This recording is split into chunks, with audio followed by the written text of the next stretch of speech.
Abra vossas Bíblias no livro de Mateus, versículo 26. Mateus, capítulo 26, versículo 27. Mateus, capítulo 26, versículo 27.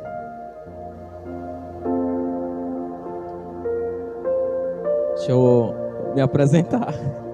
Faz tanto tempo que eu vim aqui. Não sei se tem gente nova, mas meu nome é Jardiel, presbítero, né, lá da igreja de Mari, e da IBR. Estou aqui literalmente para poder dizer algo da palavra do Senhor para vocês e para o coração de vocês. É muito gratificante, porque quando a gente vinha para cá e vinha ajudar, era bem menos pessoa. Geralmente quando a gente vinha para cá, às vezes tinha 3 pessoas e a gente cultuava, né, com 3 pessoas. E é muito gratificante ver a IBR Sobrado crescer, porque nós acreditamos que quando o Senhor ele está à frente, nós acreditamos que a obra cresce. Então hoje vocês têm recursos que não tinha antes. Um dos exemplos é tudo na questão do som, ótimo, telão, o ambiente, para falar a verdade. E isso é muito gratificante, porque nós sempre lutamos para que todas a IBR se iguale e que fique todo mundo junto, porque todo mundo merece um ótimo ambiente de adoração. Porque é para isso que nós colaboramos com a obra do Senhor. Quando lá em Malaquias 3:10 diz que tudo é para manutenção da obra do Senhor, nós acreditamos também que é isso, é esses recursos aqui. Nós sabemos que o Senhor ele não habita em templos feitos por mão de homens, mas o templo é reunião dos homens. Então o templo ele também é do Senhor. Então tudo aquilo que vocês estão vendo é material, mas foi o Senhor que deu a ordem para fazer. Foi o Senhor que deu a ordem para que as portas permanecessem abertas. Foi o Senhor que deu a ordem para que levantasse pessoas de Deus. Foi o Senhor que deu a ordem para que a IBR Sobrado continuasse com a obra. Então, por mais que ele não habite em templos feitos por mãos de homem, mas ele também, ele age aonde o seu povo está adorando. Deixa eu dizer um negócio para você, é bíblico para que você se reúna e venha adorar o nome do Senhor Jesus. Até porque em casa não tem como você se concentrar. Em casa não tem como você dar sua total devoção ao Senhor. Não tem como. Porque tem muita coisa para fazer. Aqui é o único local que você desconcentra de tudo. Pode estar tudo dando errado lá fora, pode estar dando tudo errado dentro da sua casa, dentro da sua família, pode não ter nada para você comer, para você beber, pode não ter nenhum tipo de provisão, mas aqui você adora como se tivesse, aqui você adora como se o Senhor já tivesse provido, aqui você adora como se o Senhor já tivesse feito. É profecia para você entender a importância do templo. Sabe por que eu estou falando isso? Porque quando estava na pandemia, era fácil a gente sentir saudade de ir para a igreja. Era fácil. Porque estava todo mundo trancado. Culto era só através da live. Nós não encontrávamos todo mundo. Nós não podíamos visitar todo mundo. Então nós ansiávamos para estar no culto. Porém, hoje em dia, depois de anos que se passou a pandemia, depois de tempos, então nossa fé começa a se esfriar e a gente acha que ir todos os cultos não é mais importante, mesmo sendo apenas 2 dias na semana, mas não é tão mais importante. Mas quando estava na pandemia, sim, você queria culto todos os dias. Quando estava na pandemia, sim, você queria estar todos os dias com os irmãos. Por isso que preserve esses momentos, por isso traga pessoas para desfrutar do amor do Senhor, por isso traga pessoas para o templo. Comece a pregar você mesmo a palavra do Senhor. Não espere que outras pessoas abram a boca, abra você. Sabe o que a Bíblia diz? Se vocês não professar a palavra, a natureza vai. As pedras, tudo que vocês estão vendo, eles proclamam a glória de Deus. Isso é muito forte, sabe por quê? Porque só quem tem um dom da fala somos nós, seres humanos. Tem até alguns animais que podem até tentar imitar, mas ele não tem a aquisição. Enquanto a linguagem, enquanto língua, somos nós, seres humanos. Então todos os dias o Senhor está falando: eu te dei voz, eu te dei fôlego para adorar, para poder servir ao Senhor, para pregar a palavra. Então por que você não prega? Por que você não fala? Por que você não fala de Jesus para a pessoa que está do lado? Por que você não fala de Jesus para a pessoa que está precisando? Uma das maiores respostas do Senhor é você falar. Amém? Mateus capítulo 26, versículo 27, que diz o seguinte: em seguida ele tomou o cálice, deu e ofereceu aos discípulos, dizendo: bebam dele todos vocês, este é o meu sangue da nova aliança, que é derramado a favor de muitos, para o perdão de pecados. Eu lhes digo que de agora em diante não bebereis deste fruto da videira, até aquele dia em que bebereis o vinho novo com vocês no reino do Pai. Depois de terem cantado um hino, saíram para o Monte das Oliveiras. Queria que você fechasse seus olhos e orasse junto comigo. Senhor Deus, Pai, nós estamos na Tua presença, Deus, mais uma vez te agradecendo por tudo, Pai. Muito obrigado, porque o Senhor tem sido tão bom com cada um de nós. Muito obrigado porque o Senhor tem olhado para cada um de nós de maneira individual. Então eu venho te pedindo para que o Senhor venha preparando o nosso coração para poder ouvir a Tua palavra e também, Deus, colocar em nosso coração, assim como disse Davi, Pai. Nós colocamos a Tua palavra em nosso coração para que nós não venhamos pecar contra Ti. Então, Deus, nosso coração está preparado para ouvir a Tua palavra. E todos dizem amém. É algo bem interessante aqui no livro de Mateus, porque todo mundo está muito acostumado a ver literalmente o texto da ceia a partir daquilo que Paulo disse, sendo que o que Paulo disse foi uma revelação diante do Senhor.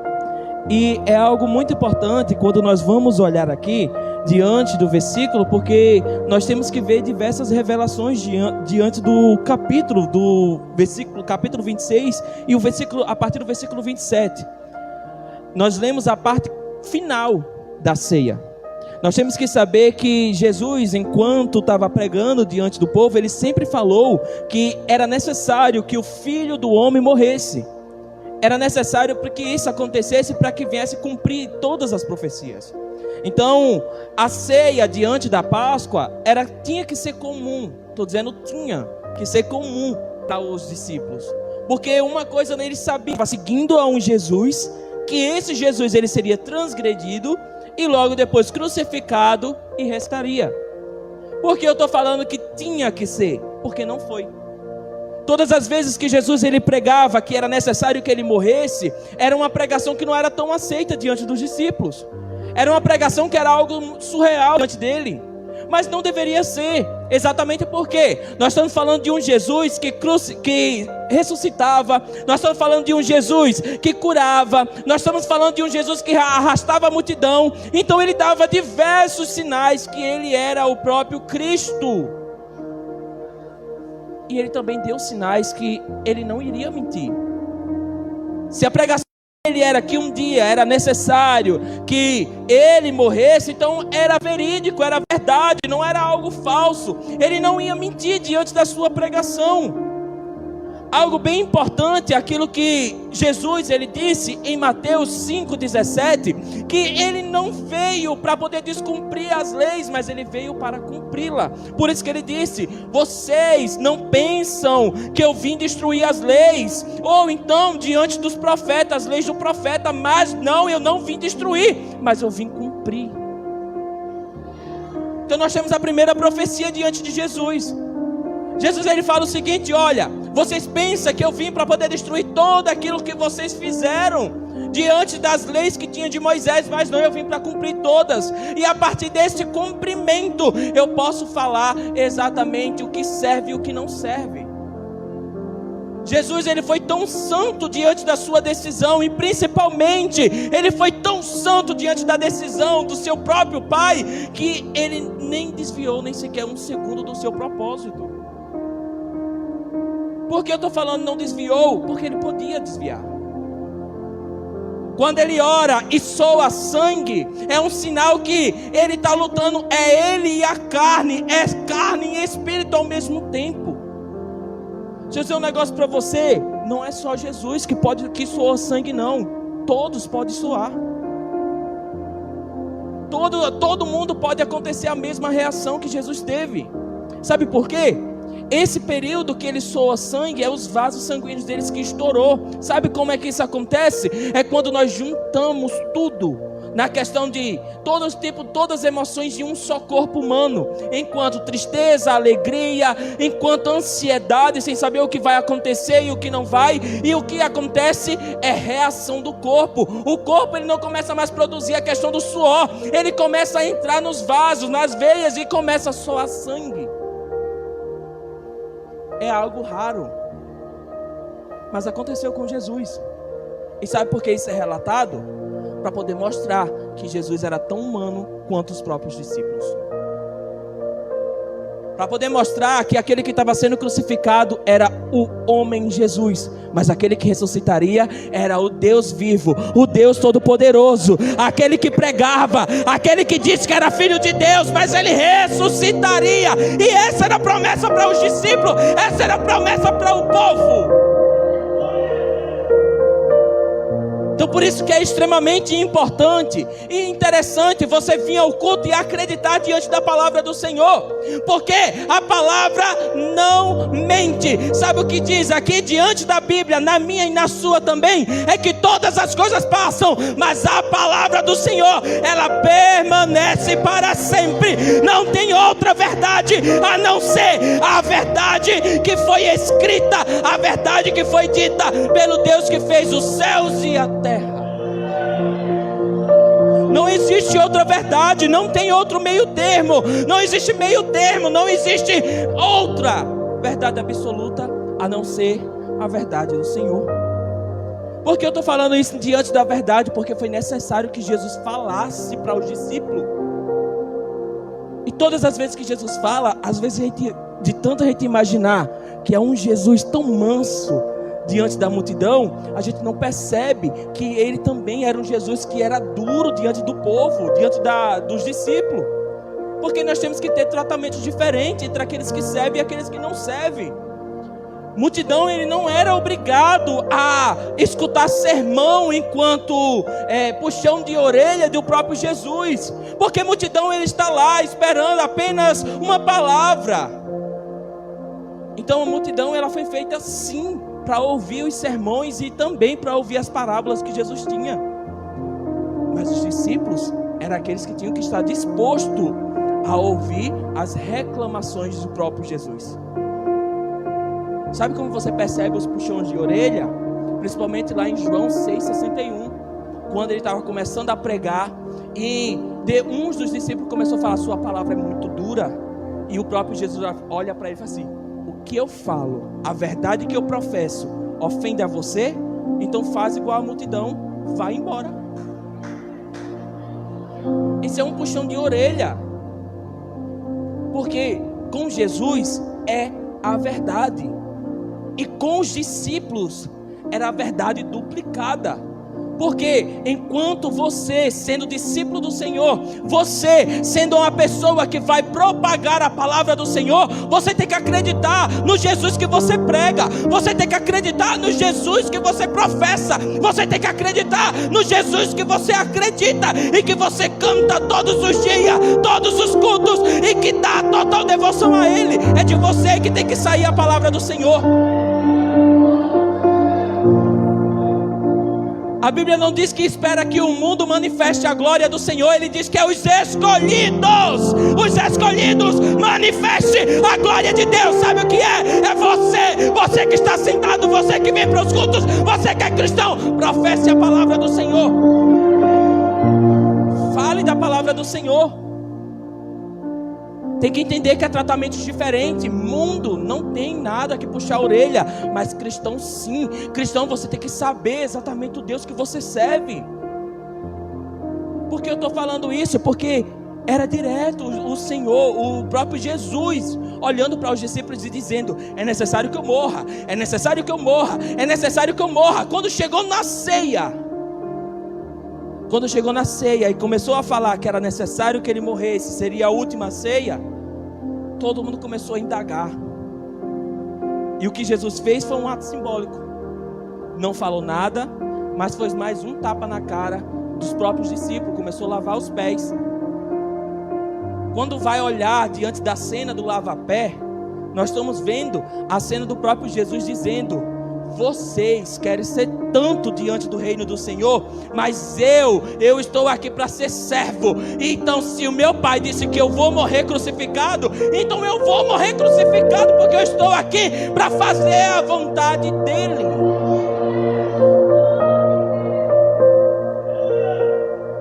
Por isso que o próprio Jesus, a única palavra, e que talvez deveria ecoar durante a ceia completa dos discípulos, a única palavra que Jesus disse foi: se você que está tão incomodado que eu venha lavar o seu pé, então não lave, mas parte comigo vocês não têm diante dos céus. Ou eu lavo o seu pé, ou você entra também. Se não lavar, você não tem parte comigo. Pedro foi o único ousado que começou a falar assim: então me dá um banho. E ele começou a falar: não. Aquele que tomou banho e saiu, sujou o pé, sendo uma maneira bem didática, aquele que saiu, sujou o pé para dormir, ele não precisa tomar banho novamente, apenas lavar o pé. Sabe o que Jesus estava mostrando? Conjectura para os discípulos, estava dizendo o seguinte: vocês foram purificados com o nome do Senhor, e mesmo assim vocês ainda duvidam diante da ceia. Então por isso a minha única atitude que eu tenho para você é: assim como eu estou sendo servo de vocês, sejam servos de todos, e principalmente de Cristo. Sabe o que Paulo disse? Tenha a humilde compaixão e rebaixai-vos, e seja servo como Cristo foi. Só para você entender, uma introdução, para você entender como o próprio Jesus, ele tratava os cristãos. Quem estava diante da mesa não era quem fazia parte da multidão, porque a multidão, ela é interesseira. Quando eu estou falando interesseira, não estou falando de um modo negativo, eu estou falando que está correto. Se a multidão precisa de acalento, ele tem que procurar acalento em algum lugar. Se a multidão que não conhece a Cristo está com fome, tem que procurar aonde é que tem comida para saciar a sua fome. Está correto. O que está errado é os discípulos nem saber qual é o tipo de acalento que a multidão precisa, qual é o tipo de comida que a multidão precisa, e o que é que a multidão tem sede. Porque o próprio Jesus, que ele ia pregar para a multidão, nem isso eles conheciam. É igual a cada um de nós. Sabe o que está correto? Está correto um irmão pedir oração. Está correto um irmão dizer que está difícil para ele. Está correto um irmão dizer que a vida está difícil. Sabe o que está errado? Você não saber o que falar. Você não saber falar do Deus que cura, salva e liberta. Saber que o vazio que ele tem é o vazio de Jesus, e que para você foi preenchido, mas você está tão cheio do seu ego, está tão cheio de si mesmo, que às vezes nem sequer para falar de Cristo você consegue. É a diferença entre multidão e discípulo. E por que a ceia se torna tão importante diante daquela época?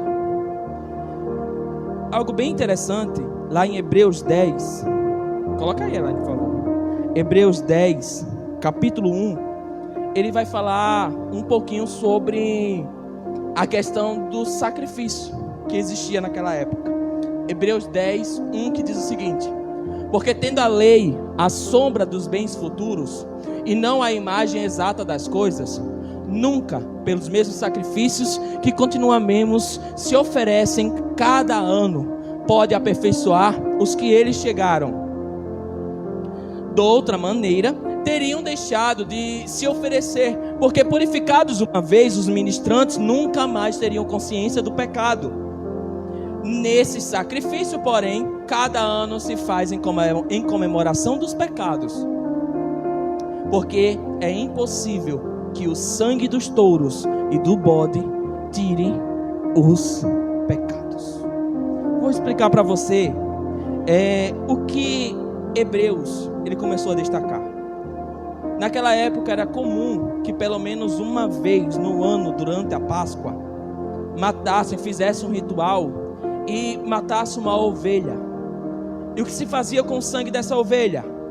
Juntavam-se multidões e eles pegavam o sangue da ovelha e começavam a jogar.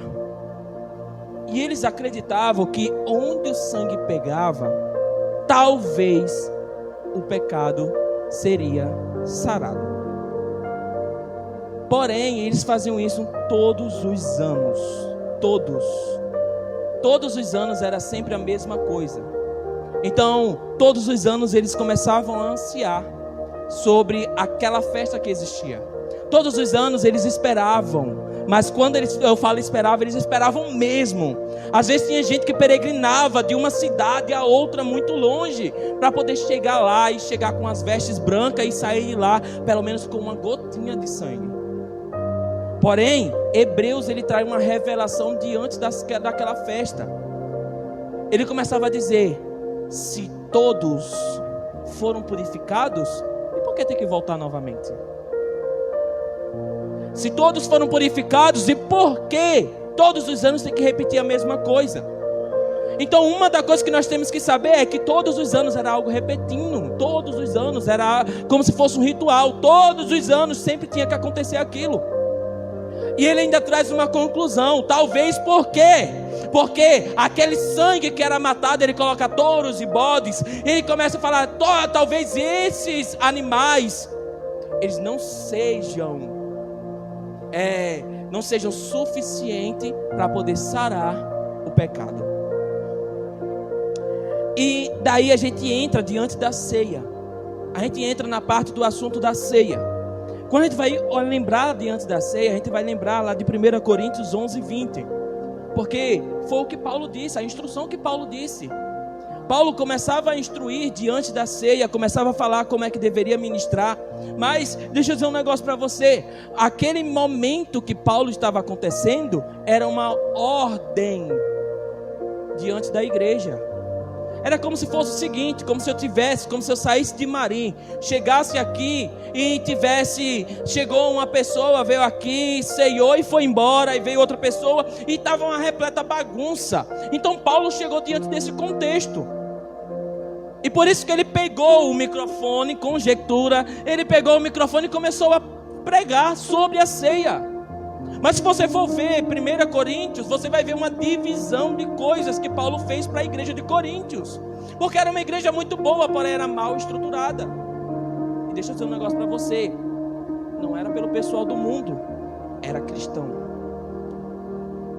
Então, por isso que capítulo 1 até o capítulo 3, você vai ver Paulo falando sobre divisões de igreja. Logo depois ele fala sobre a questão da imoralidade. Depois ele fala sobre o casamento e também ele dá um conselho que se o homem não consegue ficar solteiro, é bom que se case. Logo depois ele fala sobre a comida sacrificada diante dos ídolos. Depois ele fala sobre o culto e adoração. E depois ele começa a pregar sobre Cristo. Ele finaliza a sua carta falando sobre Cristo. Então a ceia, ela está diante do culto e adoração. Falando um pouquinho lá de Coríntios, a ceia antigamente era colocado o seguinte: cada um trazia os seus objetos, deixava em cima da mesa e esperava o culto. Só que o que acontecia? Tinha gente que morava perto da igreja. Essas pessoas que moravam perto da igreja é comum chegar primeiro que todo mundo. Logo depois vinha o pessoal que vinha de baixo, que vinha de longe, às vezes trazia pouca comida, porque não tinha muito o que fazer. Então, diante daquela situação, se reunia todo mundo para poder cultuar o Senhor em celebração da ceia, que no caso seria a ressurreição de Cristo. Então, o que acontecia é que quando os lá de baixo eles chegavam diante do culto, já tinha gente que já tinha bebido e já tinha comido Já tinha gente que não tinha, às vezes não tinha comida para o pessoal que vinha lá de baixo, porque era longe. Então, tinha que ter uma organização diante disso. Por isso que Paulo ele começa a falar: quando vocês forem ceiar, esperem uns pelos outros. Tá com fome? Coma em casa. Porque uns comem e ficam satisfeitos, outros bebem e ficam embriagados. Então, quando Paulo ele começa a falar como foi lá em Mateus 26, ele começa a dizer: vamos lembrar da dádiva que foi daquele momento, como a organização que Jesus teve, esperando uns pelos outros, repartindo pão, mostrando a questão do cálice, a nova aliança, o sangue derramado, o verdadeiro cordeiro. Vamos lembrar, porque ceia é comunhão.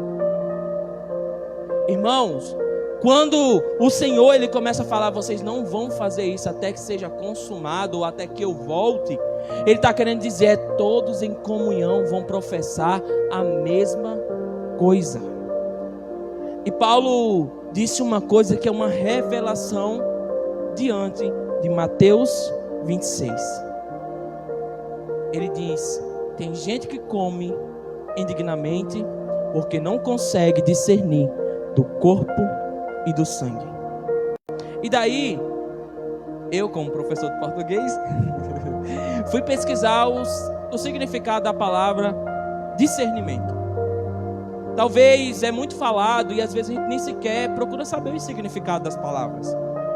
E tem dois significados diante dele. O primeiro significado é um verbo: a capacidade de compreender situações e de se deparar com algo certo ou errado. Ou seja, você saber o que é certo e o que é errado. Ou o substantivo, que é a capacidade de avaliar as coisas. Logo, você começa a pensar: por que Paulo escolheu a palavra discernimento para falar sobre o corpo e o sangue? Porque às vezes a ceia é ministrada e vocês nem sequer sabem o que é que está acontecendo. Às vezes a ceia é ministrada e nem você sabe. Você nunca foi pesquisar sobre o que realmente você está fazendo. Às vezes você é um dos discípulos e não sabe. Por que falando um dos discípulos? Porque os discípulos eram desse jeito. Eles estavam preocupados que tudo estava preparado. Estavam preocupados que o ambiente estava preparado. Estava preocupado que tudo estava organizado e que Jesus poderia chegar naquele local. Mas não estavam preocupados em dar a repleta devoção ao Senhor. Não estavam preocupados em dar uma melhor recepção para o próprio Jesus. Não estavam preocupados em dar as suas sinceras adorações a Jesus. Acho que ninguém nunca prestou atenção no último versículo. Antes de Jesus falar que Pedro iria negar, em Mateus 26, versículo 30, capítulo 26, versículo 30, ele diz o seguinte: e depois de terem cantado o hino. Vocês conseguem imaginar que o próprio Jesus, ele estava implorando por uma adoração? Sabe por quê? Porque essa atitude de cantar o hino já deveria estar acontecendo. Vocês nunca perceberam, mas quando vai iniciar o culto, a primeira coisa que Vinícius solta é o fundo musical. Sabe por quê? É função dele organizar o ambiente. É função dele dar um ambiente agradável para que as pessoas que vêm para o culto venham oferecer e venham desfrutar desse ambiente agradável. Não é função da pessoa que vem visitar a igreja chegar ali, colocar a mão e colocar o fundo musical que eles querem, escolher a música que ele quer, colocar a escala que ele quer. Sabe por quê? Quem sabe o que tem que fazer vai lá e faz, porque sabendo que não é para o homem, é para Jesus. Faça tudo como se fosse para Cristo, porque é isso que ele quer. Jesus, ele estava como servo, E sabe o que foi que ele estava dizendo? Ninguém quer adorar a meu Pai, mas eu vou adorar, porque eu sei a quem eu estou servindo, eu sei de quem eu sou servo. Então, antes de ceiar, eu vou cantar, eu vou dar repleta adoração, eu vou organizar o ambiente antes da ceia. Jesus, ele estava implorando, porque os cristãos, enquanto os discípulos, não sabiam o papel que ele tinha que ter ser feito. Sabe o que foi a ordem que Jesus fez? Olha, vai, compra o que tem que para comprar, o que vocês fazem sempre diante da ceia. Você vai encontrar um homem, prepare um ambiente que a gente vai repousar naquele ambiente. A ordem foi dada por Jesus. Será que os discípulos não sabiam que antes de fazer qualquer tipo de ritual, qualquer tipo de coisa que Jesus iria fazer, eles sempre orava a Deus? Ou ele sempre entregava a repleta adoração a Deus? Será que os discípulos não sabiam? Depois de ter visto Jesus orar tantas das vezes, sabiam, só que eles negligenciaram enquanto cristão. Sabe por quê? Nós estamos focados em nós mesmos.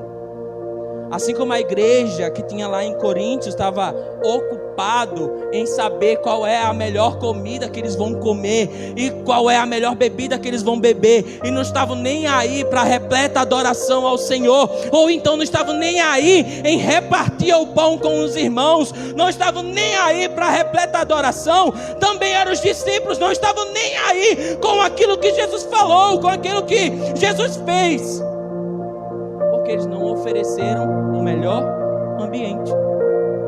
Foi necessário Jesus esfregar na cara dos discípulos que eu sou servo, eu estou lavando teus pés porque eu sou servo. Não é momento mais de saber quem é o menor e quem é o maior, porque está todo mundo no mesmo barco, está todo mundo a mesma coisa. Só tem aquele que dá mais atenção e que dá menos atenção, nada além disso. Tanto faz você ser membro, você ser presbítero, você ser diácono, você ser pastor. A adoração é a mesma, a devoção é a mesma. Cargo não diz nada, a adoração tem que ser a mesma.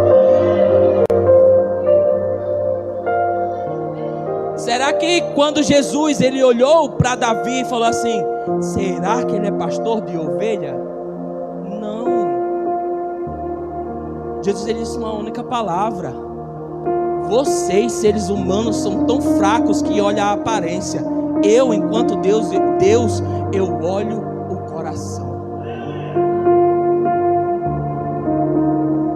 Então, comece a entender que a adoração, o ambiente preparado, a maior devoção não vem de presbítero, pastor, não vem de missionária, não vem de diácono, diaconisa, vem de você. Vem de você. A adoração começa de cada um.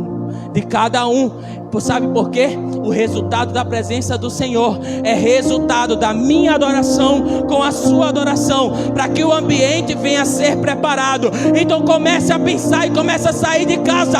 Eu não sei como vai ser o culto, não sei muito menos como é que vai ser o louvor, não sei como vai ser a palavra, mas de uma coisa eu sei: eu vou dar a minha melhor adoração.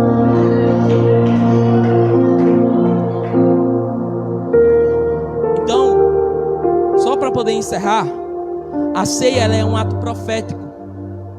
Jesus, quando ele começa a fazer a ceia com os discípulos, ele estava começando a dizer: aquilo que vocês usavam, aquilo que vocês faziam antigamente, que matava o novilho e depois jogava o sangue para ser purificado, ou então o que fazia lá os israelitas em comemoração diante da travessia, ou então da libertação, aquilo que vocês faziam antes ficou daqui para trás, porque agora é nova aliança. O cordeiro ele vai ser morto, ele vai ser crucificado, o sangue vai ser derramado por vocês, e acima de tudo o corpo vai ser entregue para vocês. E ele usa os símbolos da ceia, o pão e o suco. Então todas as vezes que você começar a olhar para a ceia, comece a pensar o quanto Jesus, ele se abdicou, ele deixou.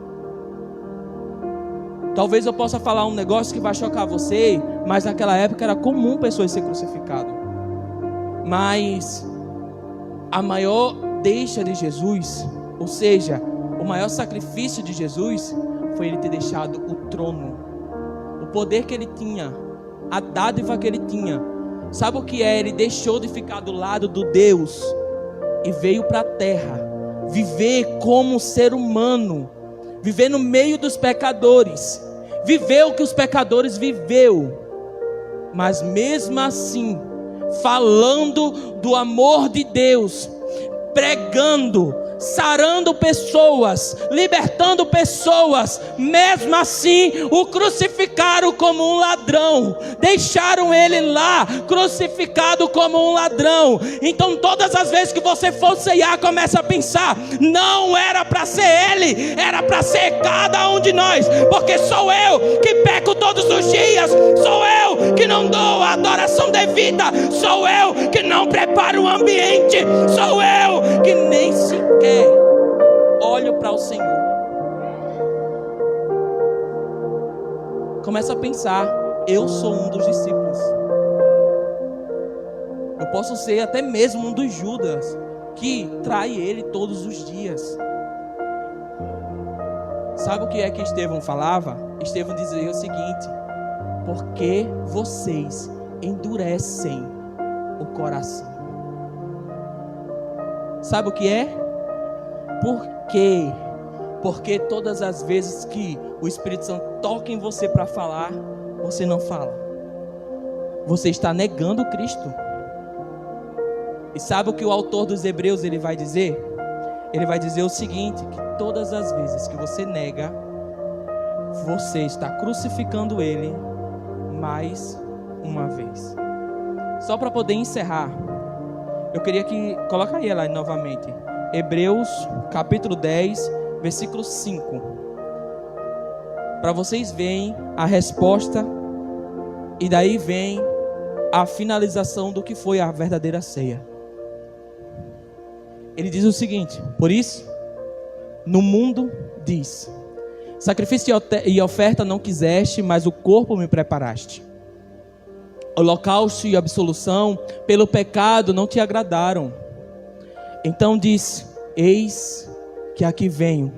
No princípio do livro está escrito de mim, para fazer, ó Deus, a tua vontade. Como acima disseste, sacrifícios e oferta, holocausto e ablações pelo pecado não quiseste, nem te agradaram, os quais se ofereceram segundo a lei. Então disse: eis que venho aqui para fazer, ó Deus, a tua vontade. E tira o primeiro para se estabelecer o segundo, no qual a vontade de termos sido santificados pela ablação do corpo de Jesus Cristo, fez uma vez. Sabe o que o autor dos Hebreus está dizendo? É forte. Já que você, Deus, negou todos os holocaustos que os humanos fizeram, negou todo tipo de devoção que os humanos fizeram, então foi por isso que o próprio Jesus olhou para a terra e disse: deixa, eu vou até eles, envia-me a mim. Já que você negou todos os holocaustos, já que você deixou todas as coisas, não aceitou sangue de cordeiro, sangue de touro, sangue de bode, agora eu descerei até a terra, viverei com eles, morrerei por eles, derramarei o meu sangue. Só assim seria aceito. É o autor dos Hebreus. Ele conseguiu identificar a soberania que foi do próprio Jesus descer na terra. Sabe o que é? Sabe o que você pode aqui olhar para ele, exaltar a tamanha admiração que ele tinha com o próprio Jesus? Ou então a tamanha imaginação. Você imagina ele imaginando um diálogo entre o próprio Deus e Jesus. Ele fala como se Jesus ele estivesse clamando para descer na terra. Porque os holocaustos que os humanos fizeram não aceitaram. Porque aquilo que os humanos fizeram não aceitaram. Sabe o que o próprio Jesus ele disse? Eu vim para os meus. Eu olhei lá de cima, olhei e disse que eu iria morrer por ele. Mas sabe o que aconteceu? Os meus me negaram. Então por isso que ele foi crucificado. Ele veio, ele deu sangue, deu o corpo por cada um de vocês. Mas todos os dias nós ainda queremos pecar. Para encerrar, eu termino com a fala de Paulo. Paulo diz o seguinte: o mal que eu não quero, esse eu faço e refaço. Mas o bem que eu quero, esse eu não faço. Saiba que todas as vezes que você vem ceiar, todas as vezes que você vai olhar diante da ceia, você está declarando que o Senhor Jesus ele irá voltar. E principalmente declarando que o sacrifício que Jesus fez valeu a pena. Você não quer que ele seja açoitado novamente, crucificado novamente, assim como o autor dos Hebreus disse. Por isso que a minha oração é que todos os cultos você venha e comece a dizer: Senhor, não é só em Santa Ceia que eu vou lembrar o que o Senhor fez, mas é todos os dias. Não seja discípulo, seja adorador. Seja servo. Começa a dizer: eu estou levando a minha alma e a minha adoração diante da ceia, diante da mesa. Eu estou participando da mesa não como traidor, mas eu estou participando como adorador. Aquele que chega primeiro, aquele que organiza o ambiente, aquele que acredita que o Senhor em breve voltará, aquele que professa todos os dias: o Senhor vai voltar, Jesus, o Senhor vai voltar, Jesus. Nós acreditamos para que nós todos possamos participar da grande ceia, quando Ele nos levar para participar. Tenha um passe direto com Jesus. Saiba o sacrifício e principalmente entenda que o Senhor ele não merecia ter passado por tudo, não merecia ter deixado o céu, não merecia ter deixado todas as coisas, mas mesmo assim ele fez, sem recurso nenhum. Agora faça igual Paulo, analise agora você mesmo e começa a pensar: será que valeu a pena a morte de Jesus? Sabe por que eu estou falando isso? Porque nós esquecemos. Ceia, culto de ceia, é culto reflexivo. É o momento que você se avalia, você faz igual antigamente. 30 dias, 29 dias, digamos o seguinte, se tiver 30, você passa 29 dias para na ceia você se autoanalisar. Começa a pensar: como será que era? Como é que foi? Como é que está sendo a minha vida diante de Cristo? Será que eu estou sendo discípulo ou adorador? Sabe por quê? Eu estou falando discípulo, não que discípulo é algo ruim, mas estou falando aqui na questão do meu contexto, que os discípulos são desatentos, porque somos, porque eu estou me colocando no meio, nós somos desatentos. Nós pecamos. Nós ainda somos seres humanos. Nós pecamos. Nós achamos que aquilo que nós estamos fazendo para Cristo é muito, quando é o básico. Nós achamos que tudo aquilo que nós estamos fazendo para Cristo é muito, mas é o básico.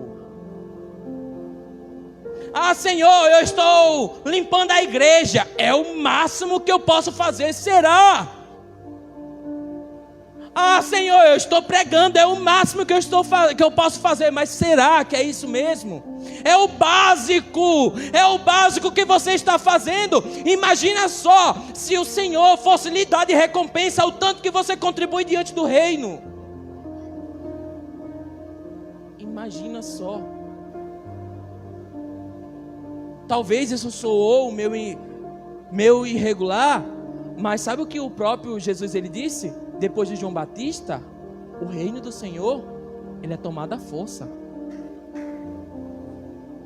Ah, eu só canto. Então começa agora a buscar para orar, para poder sair pregando, para poder limpar a igreja. Começa a ver onde é que está precisando diante do reino. Começa a ver qual é a necessidade que a seara precisa. E começa a dizer: eu sou adorador, não só no canto, mas agora eu também canto, eu também prego, eu também oro. Se me colocar para limpar a igreja, eu limpo. Se me colocar para evangelizar, eu vou evangelizar.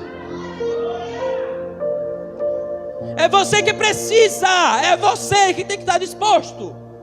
Você. Então começa a pensar: eu sou adorador, eu sou servo. Eu quero ser um discípulo, mas um discípulo de exemplo, um discípulo adorador, um discípulo servo. Começa a pensar isso. E só assim você vai saber que trabalhar no reino do Senhor não é em vão. É gratificação. Amém?